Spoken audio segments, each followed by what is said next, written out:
Welcome, everyone. Um, welcome to this reading of Whimsy, a literary doom and gloom antidote. It's an anthology of a dozen delightful reads for those days you made the unfortunate mistake of ingesting too much news, and we've all been there. So I'm Naomi Daniluk. I'm the editor of the anthology, who's had the pleasure of working with these wonderfully creative and highly talented writers. I'm a writer myself, so if you're curious about my work, you can look me up at naomidaniluk.com. I'm just gonna put that, I'll be putting links in the chat when I reference everyone's website, so I'll just put that in there to start us off. And on a personal note, my dog Cheddar will be joining us for the reading. And Cheddar likes to sleep most of the day, so she has plenty of energy for whining while I have Zoom meetings. So if I have to shut off my camera and disappear for a moment while someone's reading, it's probably because Cheddar needs something and is being a little bit of a princess. So uh, I wanted to start off by just talking a little bit about Ink Alchemy Books. We're a publishing platform that especially enjoys working with emerging authors, and we're periodically putting out calls for submissions. So there's one up now called Weirdscapes, an otherworldly anthology. So if you know writers in your life or you yourself are interested, share it. And here's the link for that. And I also just want to say, I think it's important to recognize that representation is important. So we understand the value of seeing oneself reflected in literature. Therefore, we're actively seeking to publish stories that represent a spectrum of readers. So authors and characters of all identities will always be welcome at Ink Alchemy Books. We're also really proud to work with cover artists in this age of like an AI assault on original art. So the whimsical image on the cover of the book is an original oil painting by Russian artist Tanya Nikolaeva. You can find her on Instagram at Mystery Tea Party. Here's the link. And oh my gosh, she's lovely. So she let us use this image. Here's the painting. I bought this painting because I loved it so much. And I messaged her. I'm like, can I use your painting for the cover? And she said yes, out of the goodness of her heart. She just let us use it. And even though she's really struggling with the war, she lives in the middle of nowhere in Russia. She has no connection to it at all, but she's really like her ability to sell her art has really suffered. And so she finally found out a way to sell it again. So if you follow this link here, you should be able to find her and look her up and just look at her beautiful art, honestly. Um, and then, yeah, so I think that's all for my announcement. So today, each author is going to be reading an excerpt from their respective stories. We're going to go in order of the anthology. And if you like what you hear, links to purchase the book are at inkalchemybooks.com/whimsy. There you go. And you can also just support your local bookstore and ask them to order it. So they should have the ability to order it online if you want to skip the big boys, but you can also order it from Amazon or Barnes& and Noble online. And following the reading is going to be a Q&A. So as people are reading, if you have any questions, you can type them in and I'll keep track of them. And then at the end, I'll ask the writers. So without further ado, let us begin at the beginning of the anthology with the writer who penned the first story in the collection, David Kirk. So David is, well, let me start by pinning you, David, and then I'll do your intro and you can start reading. So let's see. There you are. Okay.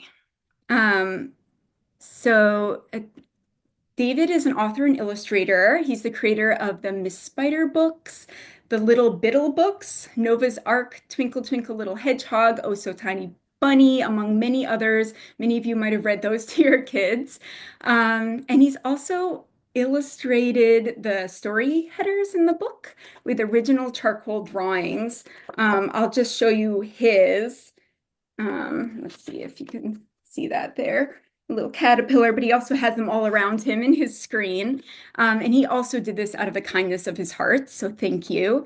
And if you're interested in looking him up, here's his website. So David, I'm going to let you go ahead and read your excerpts. Okay. I'm going to read it off the screen. I found that easier to do. Let's find it here. Okay. I wanted to start. I just mentioned that I thought of this story many years ago when I was toy shopping. And can you see this? I can't really see that now. There's a little caterpillar and a little fairy and a Japanese wind-up caterpillar. And this is what made me think of my story.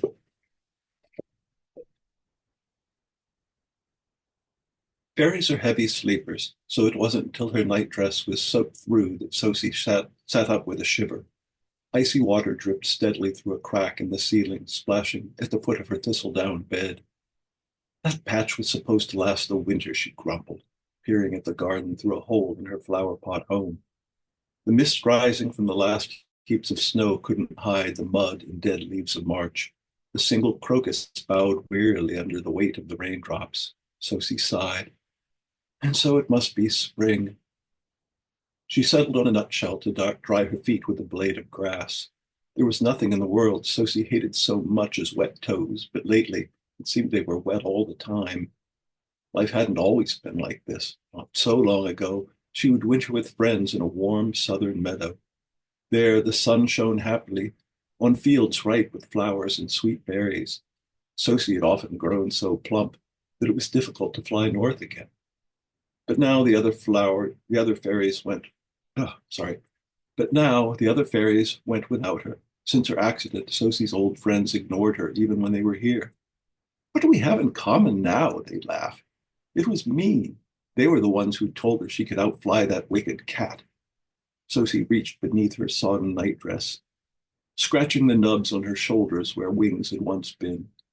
She used to wish with all her heart that they would grow back, but since a fairy's magic resides in her wings, her wishing went for nothing. Now she wondered if it would have been better had the cat just finished her. March passed. As the weather improved, so did Sosie's spirits. She hired the moles to repair her roof, and with her tiny pocket knife, she made pretty boots to keep her feet dry.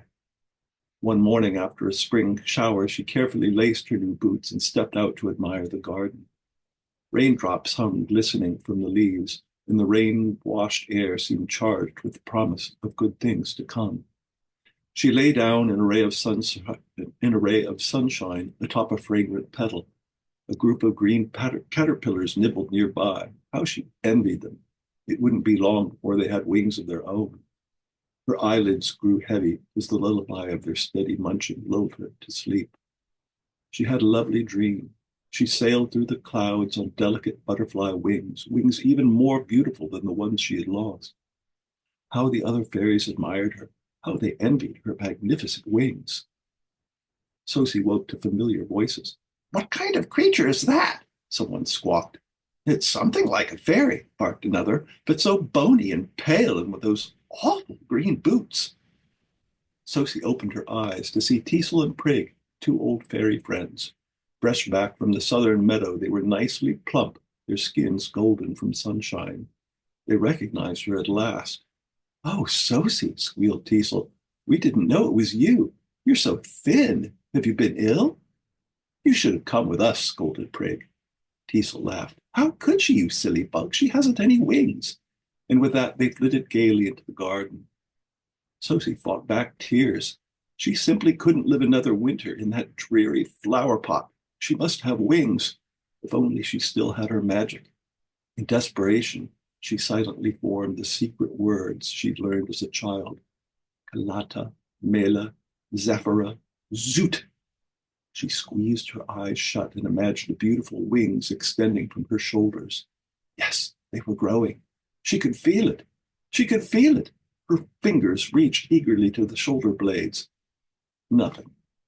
But how could she concentrate with those awful caterpillars and their hideous munching? Now there was another noise. Sploop, sploop, sploop, splop. A drop of water exploded against her pedal. It nearly splashed her new boots. She looked up. Water trickled over the side of a cupped leaf. As she edged away, higher branches came into view. At the very top of the plant, a caterpillar poised on a twig as if about to jump from a high dive. No, Sosie shouted, but too late. The fat caterpillar dropped down, down, flopping belly first into the rain-filled leaf. For a terrible moment, the leaf sagged dangerously. Then it tipped, and with a great gush of water slapped Sosie from her perch and into the wet grass below.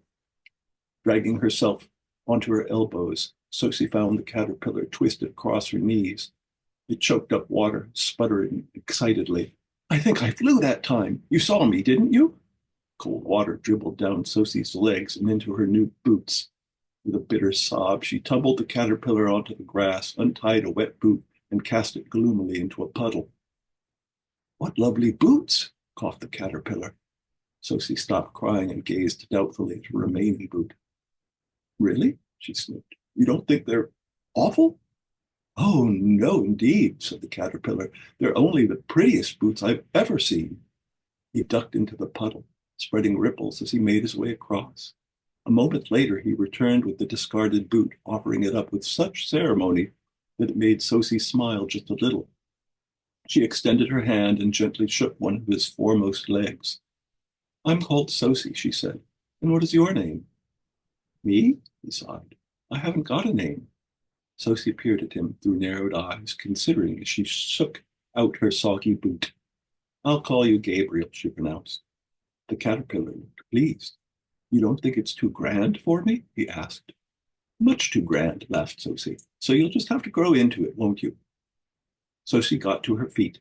It was very nice to meet you, Gabriel, she said. Gabriel looked at her with great concern. I'm sorry to have made you wet, he said. Will you be all right? Oh, I'm better now, said Sosie. I wasn't crying because I was wet. I just miss flying with the other fairies sometimes. She gestured to her back. I've lost my wings, you see. Gabriel was stricken. You had wings and had them taken away? He gasped. How can you bear it? I can't, said Sosie. I'm so sorry, Gabriel said. I can imagine how beautiful it must be to soar across the meadows, to glide among the treetops, to sail the clouds. But, of course, imagine is all I can do. I'm starting to realize caterpillars were simply never meant to fly. It's funny, because I was just wishing that someone would come along who'd understand flying.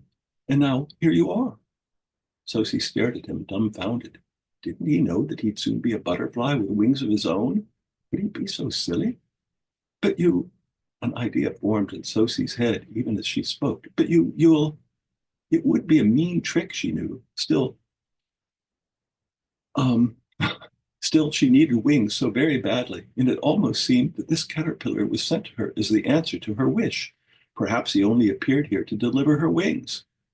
But you'll need fairy magic if you want to fly, she cried. I can see that you are in need, so I'm going to grant you one wish. Remember, it's just one, so be sure to wish for the thing that you want most in the world. Sosie knew very well what he'd say. He wanted wings. And why shouldn't she take advantage of that? After all, he didn't really even know what he was missing. Gabriel didn't disappoint her. Wings, he cried. I wish for wings. That's a good place to stop. Thank you, David. That was great. So when you're done reading, you can just mute yourself again. But I did it for you, David, just for future authors. All right, so next up is going to be Sinuan. So I'll do your little bio first, and then I'll pin you. So Sinuan, she has always loved stories, food, and nature. Native of upstate New York, she currently lives and works in Indianapolis. Wow. Let me just start over again. Okay. So Xinyuan has always loved stories, food, and nature. A native of upstate New York, she currently lives and works in Indianapolis, which she was pleasantly surprised to find is the home of many writers and creatives. She took a break from her job as a tree nerd to write this short story, The Adventures of Wayfarer's Dock and In Between.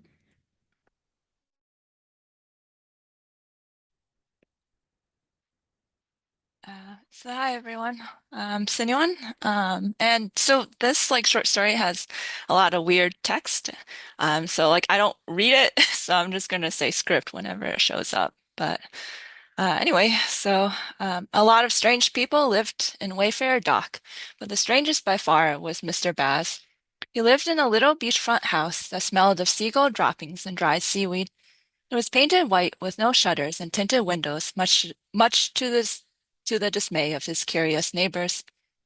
Mr. Baz didn't often leave his house, but when he did, it was precisely at 12 p.m. on a Sunday afternoon, and he would go to the only department store in town. There he would buy ruby red paint, the kind that doesn't leave a glossy surface, 3 paint rollers, 5 candelabra candlesticks, the unscented kind, and a bag of cat food, chicken flavored, not beef. Mr. Baz didn't possess a car, so he would carry his newly bought items on his shoulders or in 3 paper bags. He was an environmentalist, at least when it came to plastic waste. Global warming just made the world more comfortable as far as he was concerned, and would arrive back at home before the town clock tower could ring twice. Sometimes his neighbors would pass him on the street and say a pleasant greeting, to which Mr. Baz would nod in acknowledgment of, but never return.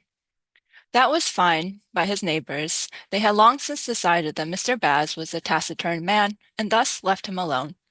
After all, each of them had their own secrets and knew the value of a nose that wasn't nosy. That did not mean that they weren't curious. Speculations abounded about Mr. Baz's past, the reason behind his peculiar Sunday routine, and above all, what he did in that house of his.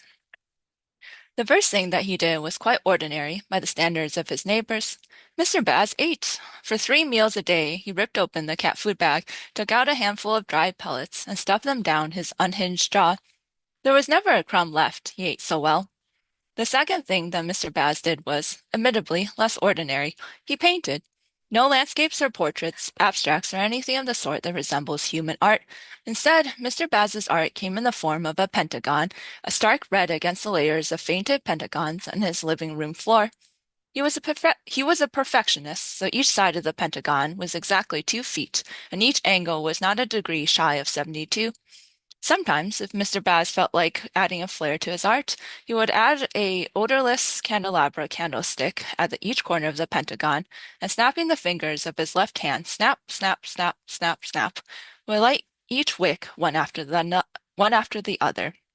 His tinted windows didn't let in much sunlight, so the flickering flames were the only things to see by, not that Mr. Baz needed them to see in the dark. When his eating and his painting were finished, Mr. Baz did his third and least ordinary thing. He spoke, but his speaking wasn't done in English, Spanish, French, Mandarin, Arabic, German, Afrikaans, or any other conceivable human language. No, Mr. Baz was far more worldly than that, and so he spoke in tongues. Script.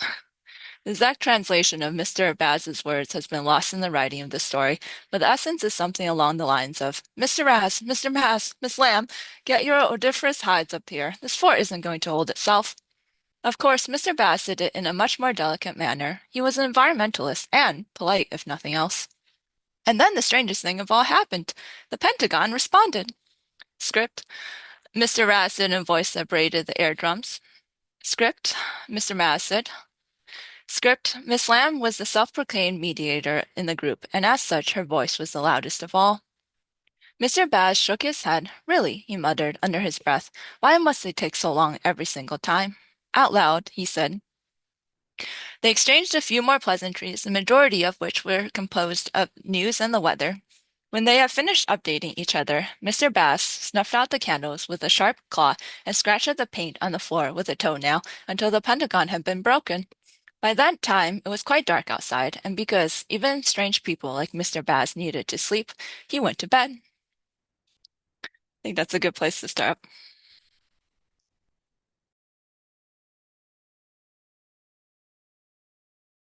Thank you. And for everyone who's curious about that script, this is what it looks like in print. So you can understand why Sinuan couldn't read it out loud, but it looks really cool in the story. Um, all right. So next up, we're going to have Sandra Unnerman.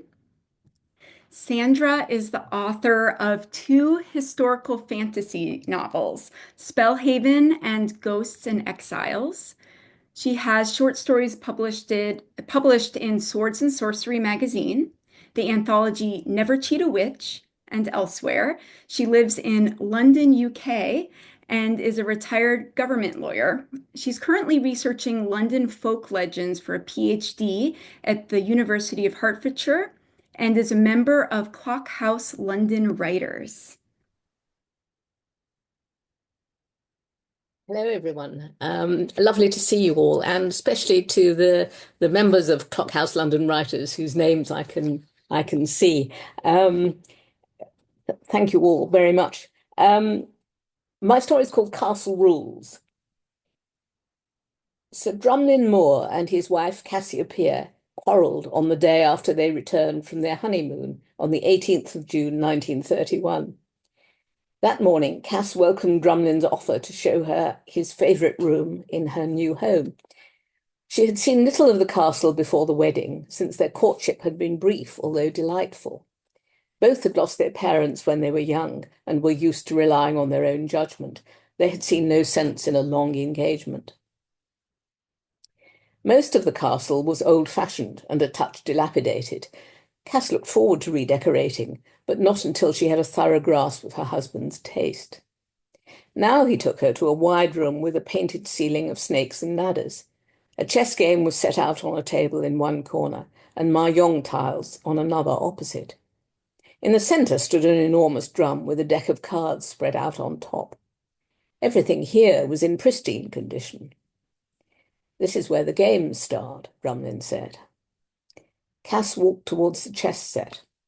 The pieces were made of gold and silver in 16th century costumes, with eyes of emerald or ruby. "These are splendid. Who is your opponent?" "You, I hope, when I've taught you the rules." "I already know them." Cass allowed herself to be a touch offended. "We played chess the second time we met, remember, after the hunt ball at Lady Elizabeth's." "Not my version," he said. "The old games are not complicated enough for me. I've invented new rules to make them more fun." "Good." Cass nodded slowly. "The more rules, the more scope to break them." "Not in my games. You'll land in trouble if you break my rules." He was serious. Cass ought to have let the moment go, but she could not resist saying, "Only if I'm found out." He glowered at her, head bent, mouth pressed down as he worked his jaw back and forth. She was amused, not for the first time, by the way his sulks spoiled his good looks. "I won't have that," he said. "You must stick to the rules." She was still amused, enamoured as ever of his springy dark curls, his thin, sharp face and elegant body. But she would not be bullied. "Nonsense," she said. "We can have much more fun my way." "I thought you would understand." His scowl did not lighten. "You enjoy chess and bridge. I thought you'd appreciate my variations." "Of course. I'm looking forward to learning them. Just be ready for me to test your wits by cheating when I can." "That doesn't work," he said. "If that's your attitude, you'll have to be formally bound to obey the rules, or I won't let you play."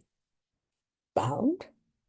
"I've invested in a spell from the Royal Thaumatological Society, one that holds people to their word or the consequences are unpleasant." "You've done what?" "Spells from that source were reported to be fabulously expensive, as well as more reliable than most, and Cassin knew enough to realize that unpleasant meant painful, if not life-threatening. What possessed you to do anything so ridiculous?" "I didn't expect to use it on you," but he didn't sound repentant. "I just needed a fallback in case I'm challenged by someone I can't trust." "Why didn't you tell me any of this before?" "I wanted to surprise you, introduce you to the fun we can have here all at once." "Then you should give me the chance to show how much fun we can have if we do things my way? No, Drumlin said. He turned and strode from the room, so fast that Cass would have had to run to catch up. She waited for a few moments, but he did not return. So she went to make friends with the housekeeper and the cook, necessary tasks which she had intended to put off until later. And I'll stop there. Thank you, Sandra. As usual, love your reading voice. I'm sure we can all agree with that. So next we have Anthony. Let's see, where's my notes? Okay. Anthony C. Ermi. Anthony is a writer and English major born and raised in Northern Virginia.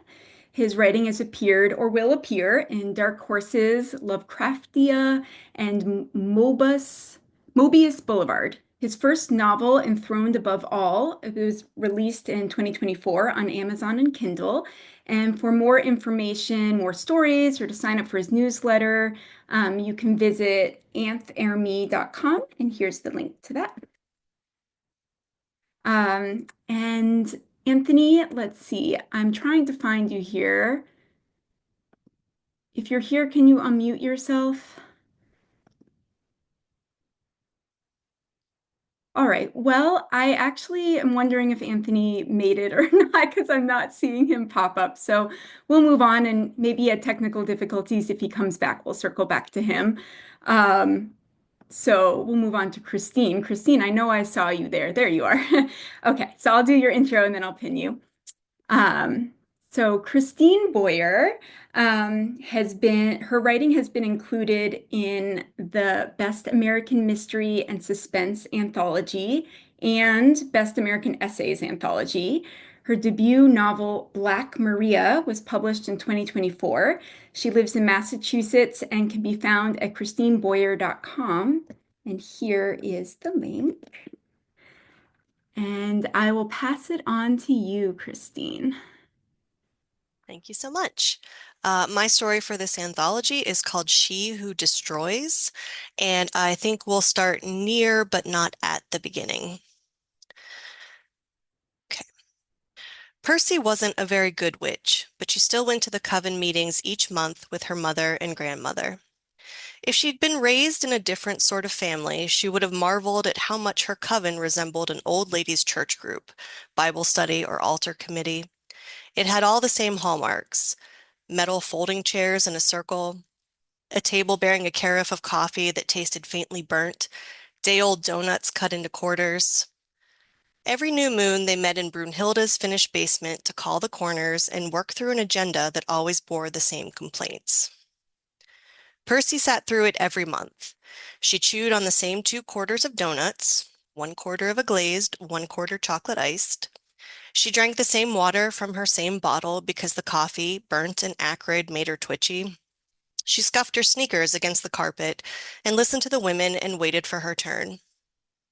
Any other business? Rona always chirped in the same bird-bright voice, and everyone's eyes swung over to Percy at the same time, as they always did. And she always raised her hand, a holdover from school, though she was several years graduated now, and replied the same 2 words: Somerset Woods. And the women of the coven heaved the same sigh every time. Percy wasn't a very good witch, and sometimes she wondered if she wasn't very good at being a person either. Everything always seemed so much more difficult for her. Take school, for example.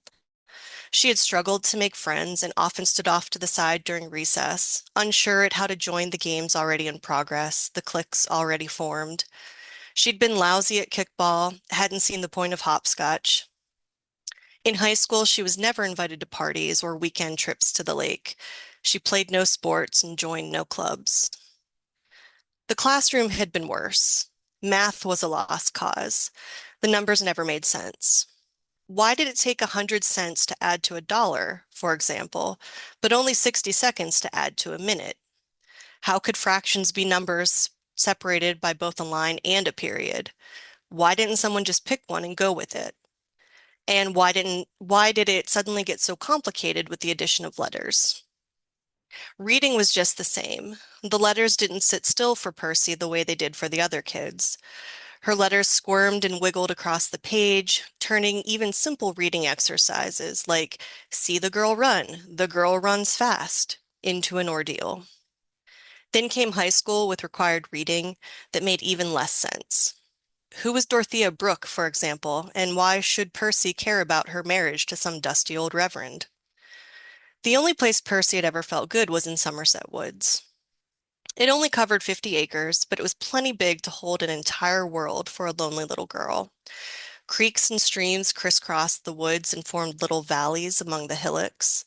The trees were thick with craggy bark, and their crowns kissed the blue sky.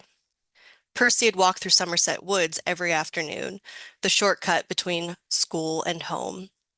She was the only one. The other kids said the woods were haunted, and they stuck to the safety of concrete sidewalks and yellow buses.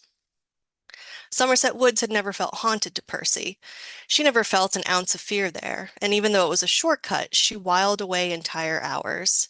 She poked around the clay and mud of the stream banks. She lifted rotting logs and befriended the spotted salamanders who made the damp leaf mold their home. She found interesting stones with flecks that sparkled and pocketed them to line up on the windowsill of her bedroom. She pretended she was a good witch. She snapped twigs and pretended they were wands, and it was a sort of magic in and of itself, how she could transform herself from a lonely, awkward girl into a queen witch of Somerset Woods. Numbers didn't confuse her there. Letters didn't crawl across the page and leap from the margin of her workbook. Kids didn't give each other sideways glances when she said something weird. She could be completely, entirely, just the Queen Witch of Somerset Woods. But she was only 7 when the woods were taken from her. I think that's a good place to stop.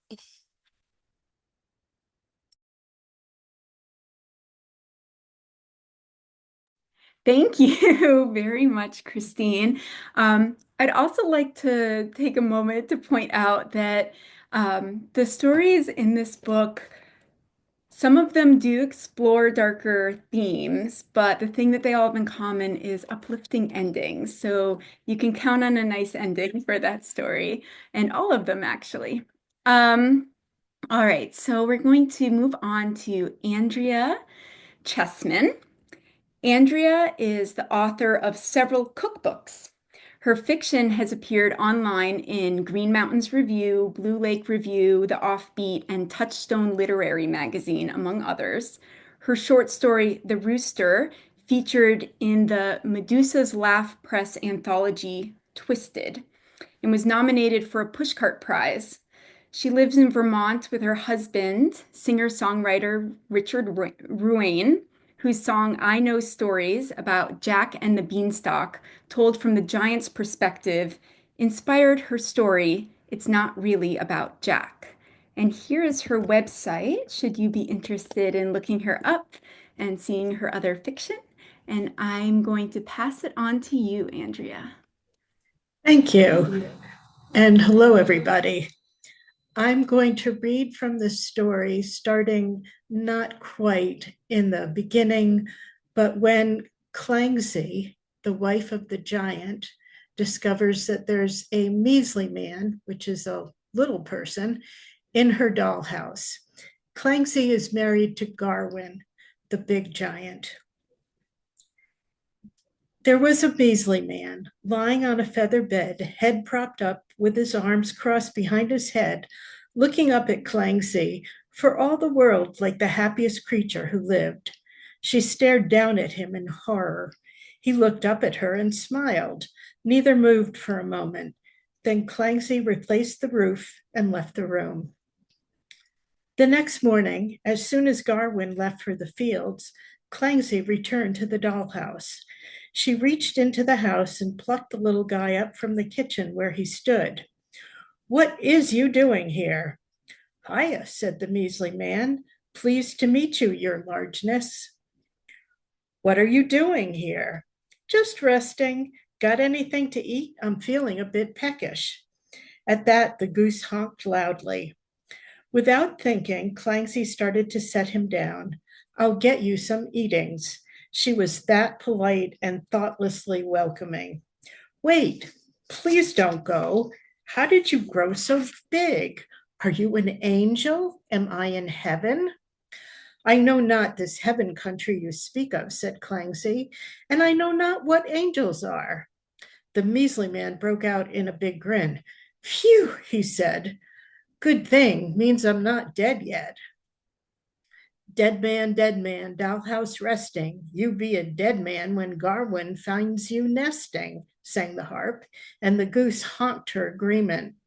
Indeed, said Clangsy, if and you see my man, you make yourself small. I am small. Is he big like you? Big, biggest. And he hates measlies, said the harp with a malicious chuckle. Am I a measly?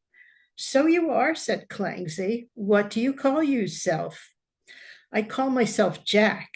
I'm a man, a human man, and you must be a giantess? Well, Jack man, giants no like human mans. Well, your gracious giantness, to tell you the truth, giants have a bad reputation down below. They are known to smash everything to smithereens. What is smithereens? Jack thought for a moment, glancing around the room as if looking for a clue. Darned if I know, your giantess. Well, my Garwin no never has gone down below, so no smithereens from him. And call me Clangsy. I'd be back with fresh food later, after chores. Take me with you. We can visit while you work. Clangsy liked the idea of company while she worked, so she slipped Jack into her apron pocket, curious to hear more from him. As Clangsy attempted to have a normal day of cleaning and cooking and gardening, Jack, secure in her pocket, called forth a steady stream of questions, like why does the harp sing and can the goose talk? No one had ever shown such an interest in Clangsy. Mostly she spent her days alone with her thoughts and her grievances. But here was Jack, complimenting her on her garden and trying to help her harvest raspberries, though he fell out of her pocket a few times. Down below, giants have a reputation as being slow-witted and quick to anger. But in truth, giants have a wide range of personality traits, just like humans. Clangsy, like Jack in a way, was curious. So she had plenty of questions for Jack, too, including how he got to her home. 'Twas strange, he told her. I was leading a half-dead cow to market when this man came out of nowhere and offers to trade me some magic beans for old Katinka. Course I made the trade, because Katinka was nothing but a bag of bones with udders. My wife was awful mad, and she threw me and the beans right out of the house. Like magic, then, those beans grew so tall they went right through the clouds. So I says to myself, wonder what's up there. I didn't know when I stepped off in the vine, would I fall through the clouds or not? But the beans brought me right to you. Is that magic or what? And I'll stop there.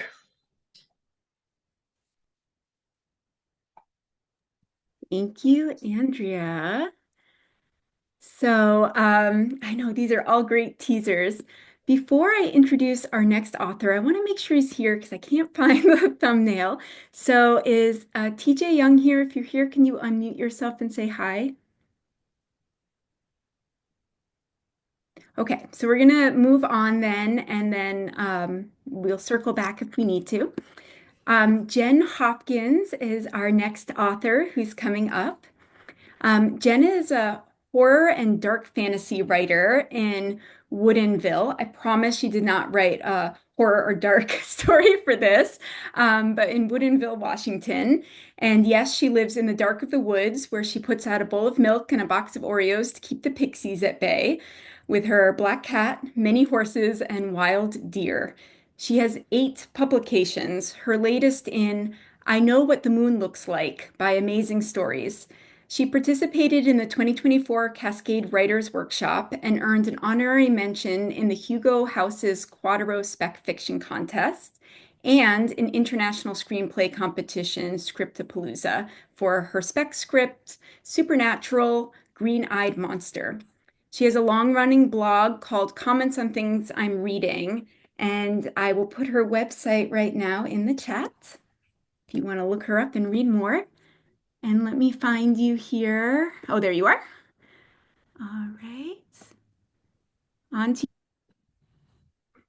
Hello. I started in the middle of my story because I felt like it gave the flavor of the piece.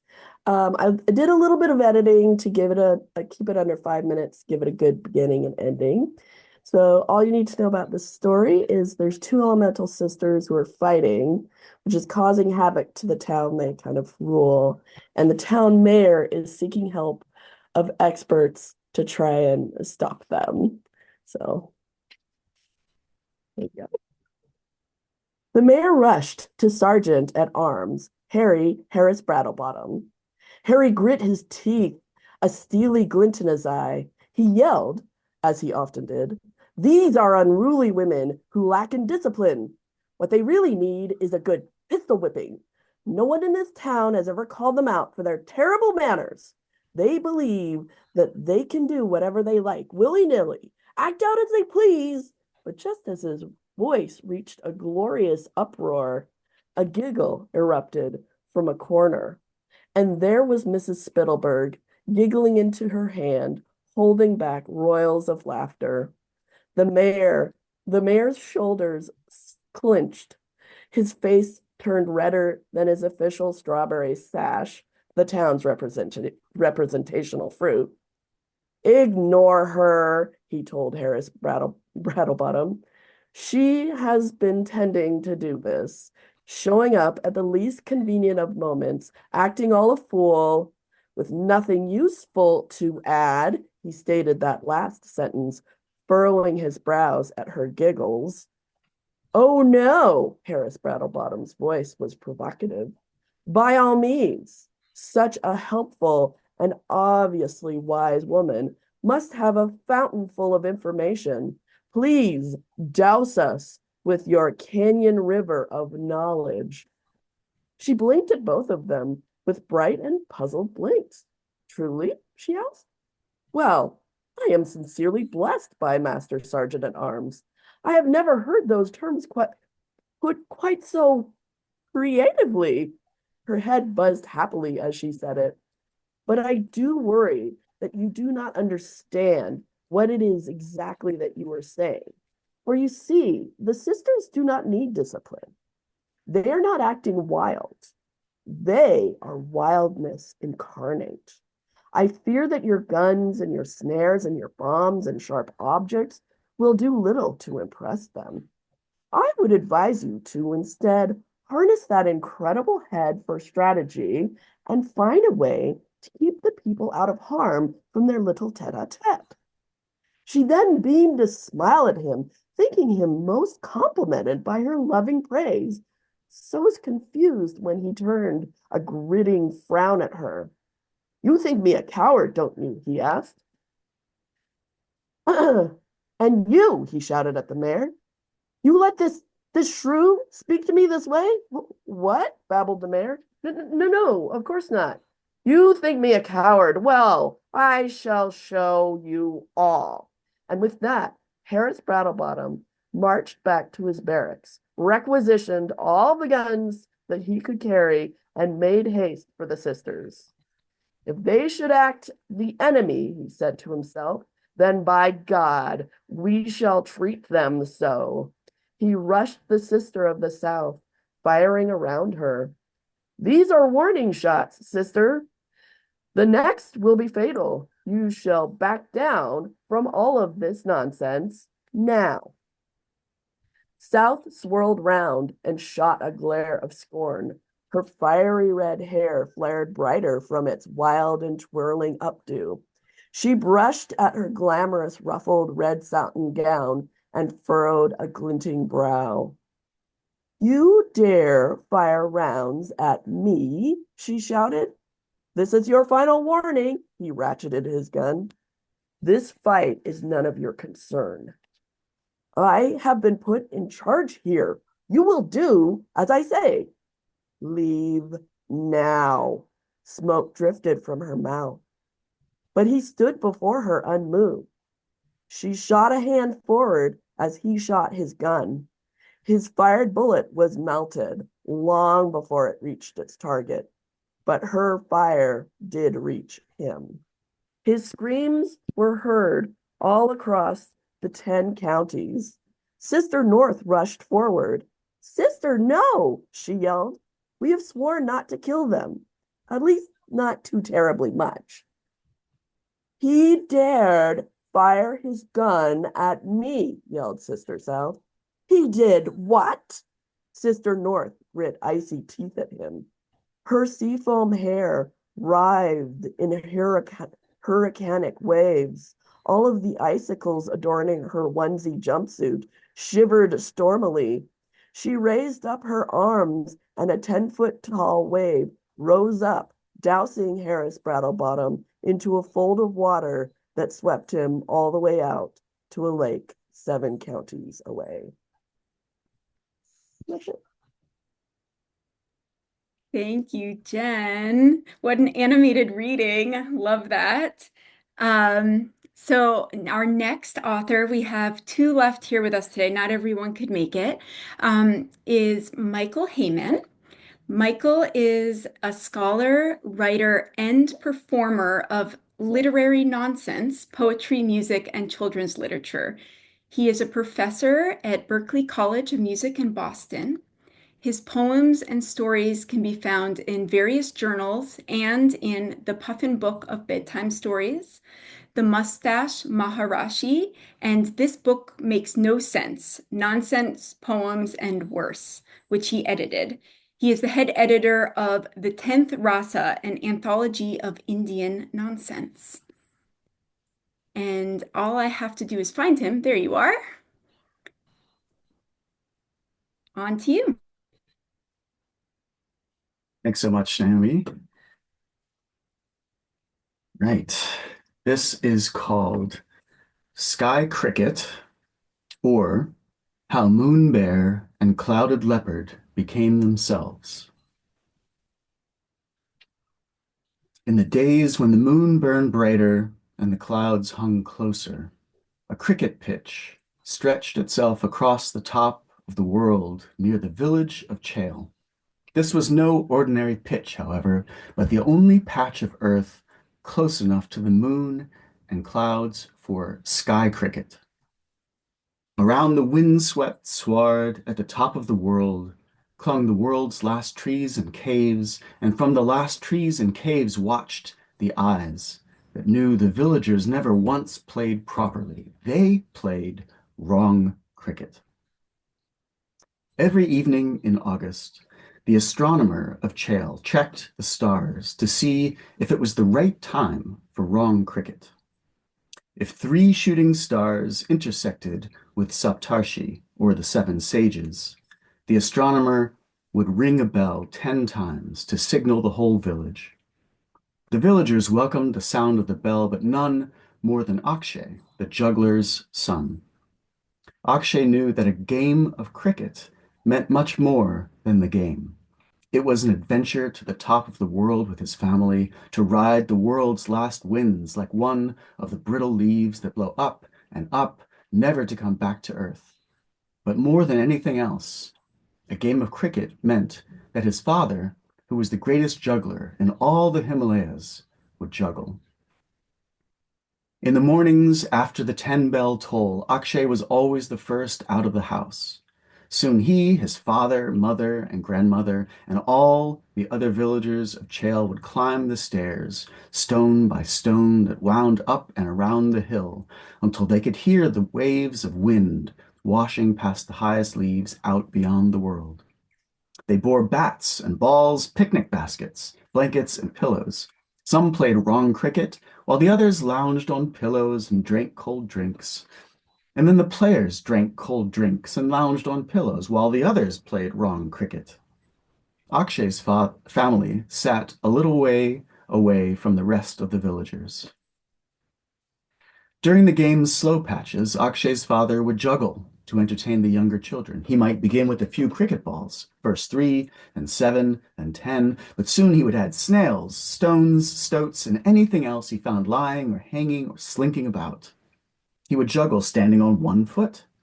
Then he would juggle only with his feet, Akshay's father was, indeed, the greatest juggler in all the Himalayas, but only the children watched his performances. All the while, unbeknownst to Akshay, his family, and the villagers, silent eyes watched from the world's last trees and caves. When the players tired of lounging and the loungers tired of playing, they packed up their bats and balls, picnic baskets, blankets, and pillows and wound their way, stone by stone, back down the hill to their homes, where they tucked into pots of steaming stew and their beds. Before falling asleep, Akshay asked his grandmother why they always left the cricket pitch at night. That is when the beasts play sky cricket, but it's not for us to see. Why not? But his grandmother would say no more. High above in the darkness, the cricket pitch stood silent. Nothing stirred but the tattered, world-weary winds and the eyes that still stared from the world's last trees and caves. And then, moonlight crackled across the smooth pitch. The game had begun. And I think I might stop there. Thanks so much. Unmute yourself. Thank you. I just got the notification as you said that. So last but not least, for our reading today, we have Augusto Luis Fascini. Augusto is a Brazilian-American writer residing in Ithaca, New York. He has a PhD in fiction from SUNY Binghamton and has taught creative writing at Ithaca College. His work has also been previously published in the Rio Grande Review. There you are, Augusto.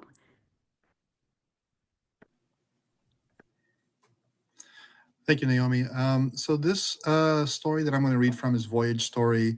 It was very loosely inspired by a dream I once had, and it follows the relationship of a dreamer and this horse that he dreams of. So the dreamer and the horse have these experiences together. I'm reading from kind of somewhere in the middle. They rode and rode and rode. They rode through the parking lot sequestered behind the convenience store, the derelict building that used to be a flower shop, where, when he had been a teenager, he had kissed another boy for the first time. They rode past the cemetery where he had stood awkwardly, unsure what to do with his hands at his grandfather's funeral as he watched the pallbearers lower the casket into the ground. They rode past the crowded city streets and the tall buildings made of shining glass and the indifferent cars crawling along under neon signs, and there was the dirty alleyway littered with broken glass and plastic bags, filled with trash that sang their song in the buzzing of flies, the alley where he had, a stupid 20-something in a band t-shirt and torn-up jeans, tried something that someone claimed was LSD and ended up puking in a dumpster while his friends laughed at him. Finally, they came to a house, stately and impossibly tall, as is in the way of dreams, sitting on top of a lily pad floating in a pond among giant koi fish that lazily circled beneath the surface of the clear water. Ladybugs, as big as oxen, stood at the edge of the lily pad, and their eyes flashed in colors, red and blue, blue and red, red and blue. This is where it happened, said Voyage. This is where it happened, said Dream. Already Voyage could feel light and weightless, and could see the colors of the dream melting like a watercolor washed away from canvas. Voyage looked around for something familiar to anchor himself to. He could hear the chiming sound, parakeets fluttering in the air beeped at him accusingly, then burst into iridescent bubbles. There was also a murmur of voices. The fish were in solemn consultation, but he could not decipher their underwater garbling. He dismounted and walked along the lily pad, feeling it sink slightly underneath his steps, though his feet did not get wet as he sank into water. The koi fish and their rosy patterns eyed him suspiciously and prattled on. His hair began to levitate, and soon his shoelaces too, and the scarf of his navy blue Boy Scout's uniform fluttered away from him, and though he tried to snatch it, he could not grasp it, and it flew away into the wind. He peered into the window of the strange house. He was there, a man, an adult man, in his too small work t-shirt from a catering job over a decade ago, and his pinstripe boxer shorts with no shoes, lying on the kitchen floor, the orange juice he had been pouring spilled over the granite counter and on the Mexican tile, the little white pills still floating upon it like tiny little boats, and there were people around him, and they were saying something. The air was electric, urgent, and he tried to make out their words, but the window was melting away, and his feet were beginning to hover into the air, away from the lily pad, an unseen force pulling him up as though he were a balloon accidentally released at an amusement park. He tried to grab onto something to hang on and pull himself down, but as he grasped the windowsill, it turned into paint in his hands, and the droplets, like murky-colored dew, began to hover away. Dream, the boy called, desperately flailing for anything to hold on to. Dream, help me. The horse galloped fiercely. The boy could see him charging towards him, but he was not fast enough. He was floating. He was careening into the sky. He could see Dream racing towards him, but fading away. Everything was getting smaller and smaller, and darkness encroached around him. He was spinning. He couldn't catch his breath. His arms and legs thrashed into the emptiness all around him, finding nothing to cling to. Dream! His voice echoed into vacuous nothing, and he watched as the horse made of clouds blink out of sight, the last pinpoint of light that he could see before he was subsumed into the dark. And so he was alone, spinning in an endless void and utterly alone. He closed his eyes and wished he could wake up once more. Then all at once he understood. The blackest black all around him, the cold and empty solitude, all the sickness and sadness of all his years weighing upon him. He was no longer a little boy in his navy blue Boy Scout's uniform, but a man out of time and space, at the edge of beyond. Rumbling thunder. No, he realized, hoofbeats. There, in the depth of his own darkness, Dream was coming for him. The horse made of clouds shone pearly white, all air and light, and charged for him heedlessly. It had never abandoned him. It had never given up. I'll stop there. Thank you, Augusto. Your writing is so beautiful. So those are the authors we have today. There were 4 stories we didn't get samples from, so you'll have to read those in the book. And I'd like to open up to Q&A. So everyone, if you have questions, you can type it in the chat. And I'll just start off by asking the authors if anyone has a story to share about how they got the idea to write their story. David Kirk's kind of started us off with that with his caterpillar, and Augusto with his dream. But if anyone else has a nice story about that, you can just unmute yourself and go for it. And I'm going to go ahead and remove my pins so we can all be together and have a chat.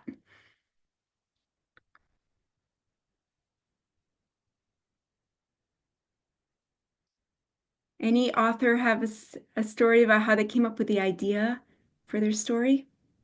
Mine was just a writing prompt. Someone wanted to write a story that was an elemental war. And I'd seen a lot of stuff, especially YA stuff, that was elemental war. So I wanted to take it to a very different place. And I've been doing a lot of humorous writing, so I wanted it to be a little whimsical and silly. So I decided to take war to be more like just fighting. So that's where I went with that.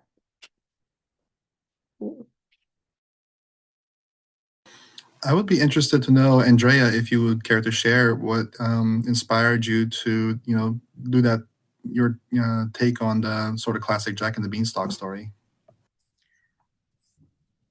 My husband had written a song called I Know Stories, and it was from the point of view of the giant who had a foreboding that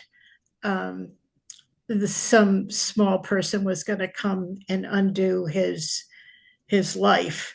And I was kind of out of ideas for writing, and my husband said, "Oh, why don't you take this song and write a different version of it?" And being a feminist, I decided to write it from the wife's point of view. And she's pretty annoyed with the giant and his moaning and groaning about how things are going to be bad for him, and unwittingly she is the cause of his downfall in the story. So that's how that came about. I like the end of that story. The So end of this. David read all of the stories so he could do the illustrations. So he's been privy to them all. But no spoilers, David. I'm very happy with my Read the little original stories. Tempest in a Teacup illustration. I thought it was just amazing. Oh, thank you. It was, no, Naomi's idea to do that image. That I had that teacup too. I shopped around in my teacup collection for which teacup to use. I often get really bad illustrations with my stories, so I was very pleasantly surprised and really, really just so appreciative of your work. It was that I was very happy with that. Thank you so much. Before I ask another question, do any of the audience members or writers have other questions that they want to put forth?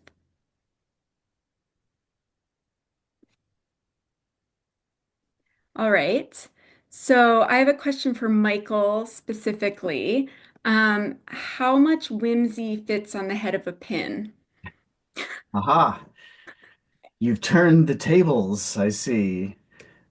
Uh, this is a question that the sages and the nonsense saints have contemplated for thousands of years. And I'm afraid that the answer to that cannot be completed in the short time that we have here today. But I have a feeling that if people read the stories in this volume, that they may have some idea about how much whimsy fits on the head of a pin. Thank you. I'm just being silly. So I actually have a more serious question. In my foreword in the book, I actually um, argue that whimsy can be a political act. Um, it's a way to spread hope in despairing times.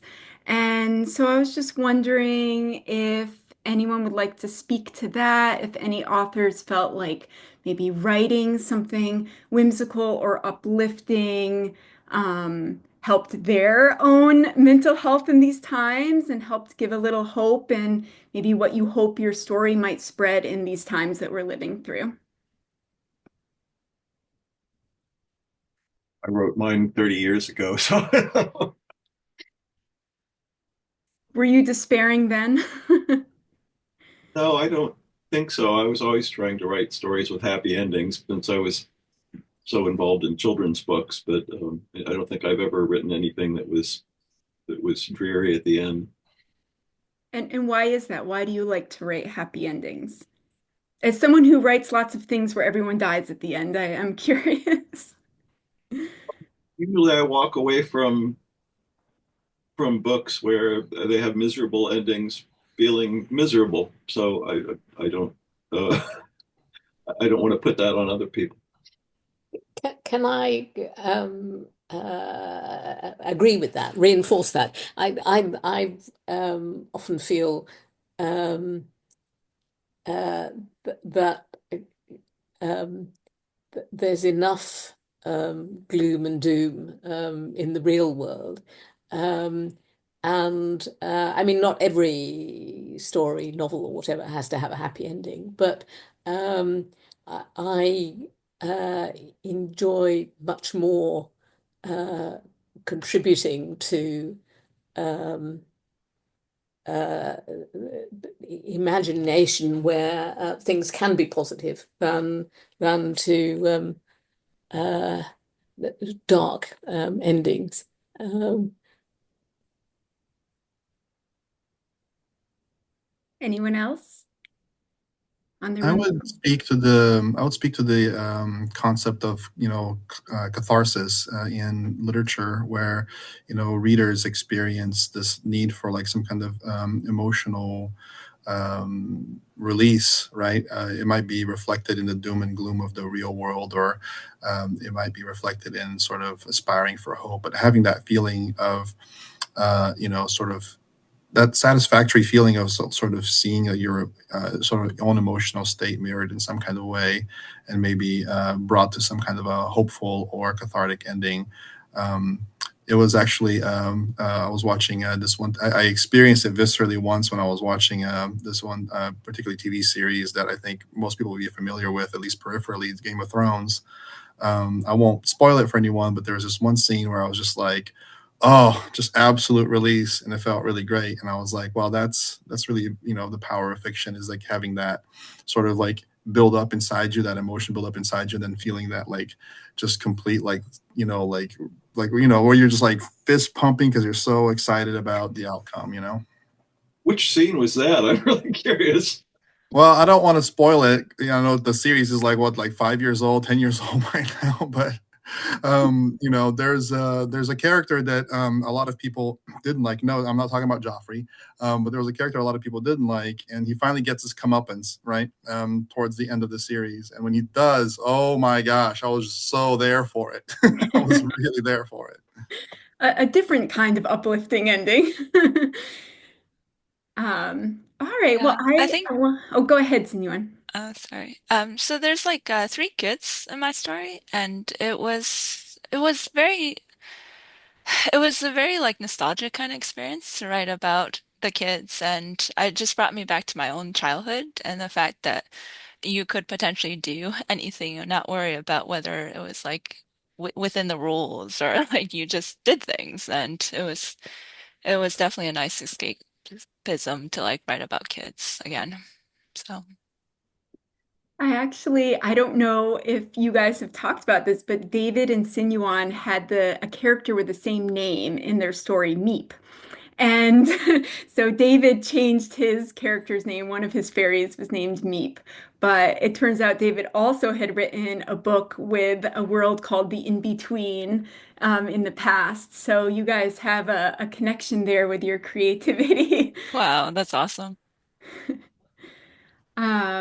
Oh, sure it is, Michael.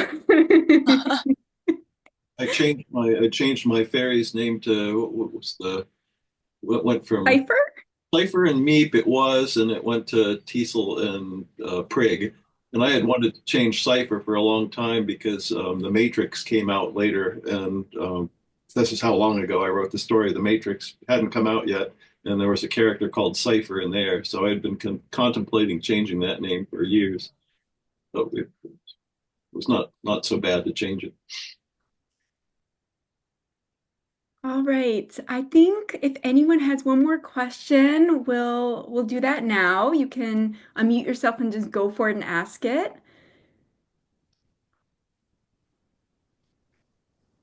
Okay. Well, I want to thank you all so much for coming, supporting these authors, supporting a little indie publishing company. And again, if the book is live today, so you can share with everyone, and you should be able to ask your local bookstore to order it if you don't want to order it online. So I suggest doing that. And please feel free to reach out for any reason, but I hope you have a wonderful rest of your weekend and do something whimsical and fun. Thanks, everyone.